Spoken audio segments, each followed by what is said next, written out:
السلام علیکم ورحمۃ اللہ وبرکاتہ۔ آج کا میرا ٹاپک ہے، کیا عورت قبروں کی زیارت کر سکتی ہے؟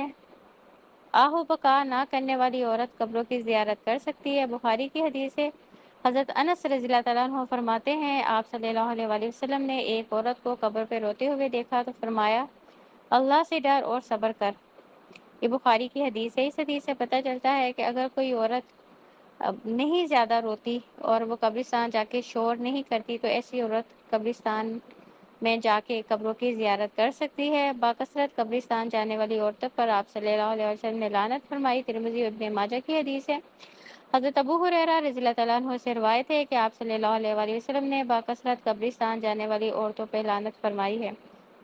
یعنی عورتیں کبھی کبھار تو قبرستان جا سکتی ہیں، لیکن بہت زیادہ ان کو قبرستان نہیں جانا چاہیے۔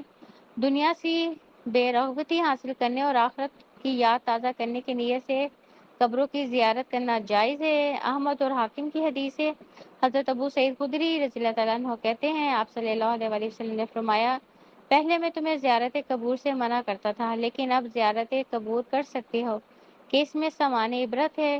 اور ہاں، زیارت قبور کرتے وقت اپنے رب کو ناراض کرنے والی کوئی بات زبان سے نہ نکالنا۔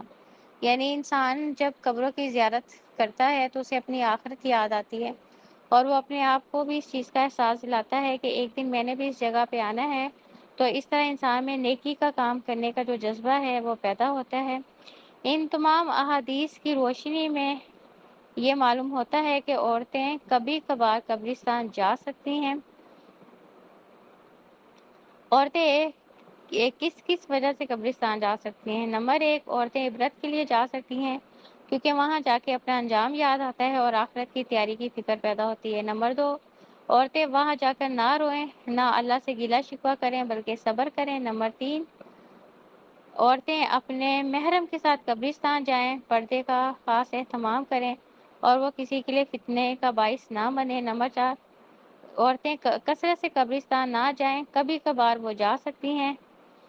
آپ صلی اللہ علیہ وآلہ وسلم نے قبرستان جانے کی اجازت دی ہے، مگر عورتوں کو کچھ باتوں کا جو ہے وہ خیال رکھنا چاہیے۔ اللہ تعالی ہم سب کو اپنی آخرت کی فکر کرنے کی توفیق دے اور اپنی آخرت کی تیاری کرنے کی بھی توفیق دے، آمین۔ سبحانک اللہم و بحمدک، اشہد ان لا الہ الا انت، استغفرک و اتوب الیک۔ ربنا تقبل منا انک انت السمیع العلیم وتب علینا انک انت التواب الرحیم۔ سبحان ربک رب العزت عما یصفون وسلام علی المرسلین والحمد للہ رب العالمین۔ السلام علیکم ورحمۃ اللہ وبرکاتہ۔